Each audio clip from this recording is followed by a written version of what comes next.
Kita baca dahulu dalam Yohanes 10 ayat 14. Dikatakan di sini, ini Tuhan Yesus gembala yang baik, dia berkata, "Akulah gembala yang baik." Sama-sama kita baca. "Akulah gembala yang baik, dan aku mengenal domba-dombaku, dan domba-dombaku mengenal aku." Amin. Ya, kalau kita baca lagi, sama seperti Bapa mengenal aku dan aku mengenal Bapa, dan aku memberikan nyawaku bagi domba-dombaku. Ya.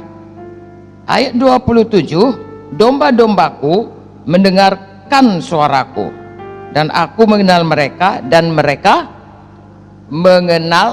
mengikut aku. Betul? Jadi kita sebagai gembala kenal domba kita. Amin, saudaraku.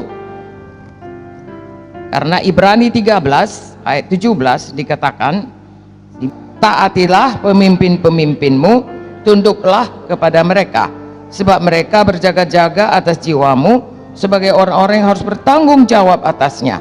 Dengan jalan itu mereka akan melakukannya dengan gembira, bukan dengan keluh kesah, sebab hal itu tidak akan membawa keuntungan bagimu." Amin. Nah, dikatakan di sini pemimpin itu berjaga-jaga atas domba-domba, atas jiwa-jiwa, atas jiwa domba-domba itu. Karena kita gembala yang baik akan memelihara mereka, berjaga-jaga atas mereka, supaya mereka itu mendapatkan kehidupan dari Tuhan. Dan kita bertanggung jawab, ya, bertanggung jawab tentunya di dunia ini kepada atasan kita, tapi bertanggung jawab nomor satu kepada Tuhan.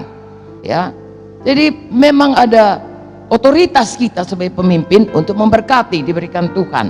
Jadi kalau kita tidak sukacita, saudaraku, sulit bagi kita memberkati. Ya, apalagi kalau kita katakanlah tidak dalam roh, yang keluar perkataan-perkataan yang tidak baik. Dan hidup mati dikuasai lidah. Kalau perkataan kita tidak baik, saudaraku, anak-anak rohani kita atau anak-anak badani kita itu tidak mendapatkan berkat, tidak beruntung. Ya, bagian kita tetap mengasihi, memberkati, menolong, ya, menyampaikan dia sedapat-dapatnya, menarik dia seperti gembala menarik domba-domba yang sesat, ya, kembali ke jalan Tuhan. Haleluya. Di dalam gereja banyak sekali orang, saudaraku, cepat kali lupa hal-hal yang baik yang kita buat. Ya, dia lupa semua, yang dia ingat hanya menuntut haknya, yang sebenarnya pun ya tidak patut.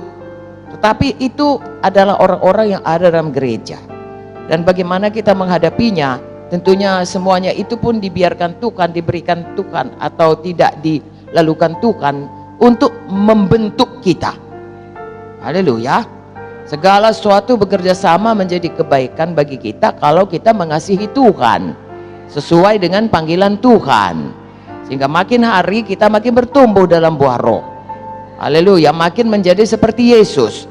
Jadi setan mereka-reka yang jahat, kalau ada hal-hal yang jahat seperti itu, untuk menjatuhkan kita, untuk menjatuhkan anak Tuhan, untuk menghancurkan gereja. Tapi kalau kita dalam roh, saudaraku, itu dibuat Tuhan untuk membentuk kita bertambah-tambah teguh di dalam Tuhan. Amin. Baiklah, hari ini kita lihat contohnya Joab. Joab itu salah seorang panglima dari Daud yang sangat setia, tetapi juga tidak setia. Sayang sekali, saudaraku. Ya, saya sangat kagum kepada Joab ini. Dia sangat setia, saudaraku. Bukan cuma dia, adik-beradik dia semuanya. Ya, mereka itu setia kepada Daud. Ya, setia sekali. Tapi dalam perjalanannya kemudian ada hal-hal di mana dia tidak setia. Dan betapa sayangnya kita kadang-kadang segan, saudaraku, ya, bertindak terhadap dia, karena dia dari awal udah sama kita. Ya, tapi ada hal-hal yang bisa fatal dibuatnya. Nah, jangan saudara bingung hal itu. Itulah orang yang mempunyai karakter setia dan tidak setia, dan itu tidak baik. Itu seperti Joab. Kalau kita lihat Joab, akhirnya dia dibunuh. Ya, dia akhirnya tidak baik akhir hidupnya. Jadi lebih baguslah kita menolong orang-orang seperti ini, jangan berlarut-larut. Amin.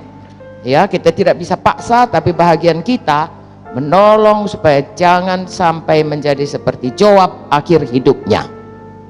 Oke, coba kita baca 1 Samuel 26 ayat 6. Berbicaralah Daud kepada Ahimelek orang Het itu, kepada Abisai anak Zeruya saudara Joab, katanya, siapa turun bersama-sama dengan aku kepada Saul ke tempat perkemahan ini?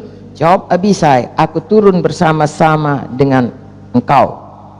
Ya, kita lihat selanjutnya. Datanglah Daud dengan Abisai kepada rakyat itu pada waktu malam. Tampaklah di sana Saul berbaring tidur tengah perkemahan dengan tombaknya terpancung di tanah pada sebelah kepalanya, sedang Abner dan rakyat itu berbaring di sekelilingnya. Ya, dan seterusnya dan seterusnya. Berhasillah Daud, saudaraku, ya, kemudian tidak membunuh Saul, ya, tetapi dia berhasil memasuki sampai ke dekat Saul dan berkata, lihatlah, aku sudah bisanya membunuh engkau raja, tapi aku tidak bunuh engkau. Ya, Abisai itu adik dari Joab, adiknya dua, satu namanya Asael, satu namanya Abisai. Jadi segenap keluarganya Joab itu dipimpinnya untuk menolong Daud jauh-jauh sebelum Daud jadi raja. Ini masih dikejar-kejar ini sama Saul. Ya, kita berdoa janganlah ada ini, saudaraku. Tapi kita harus berjaga-jaga. Haleluya.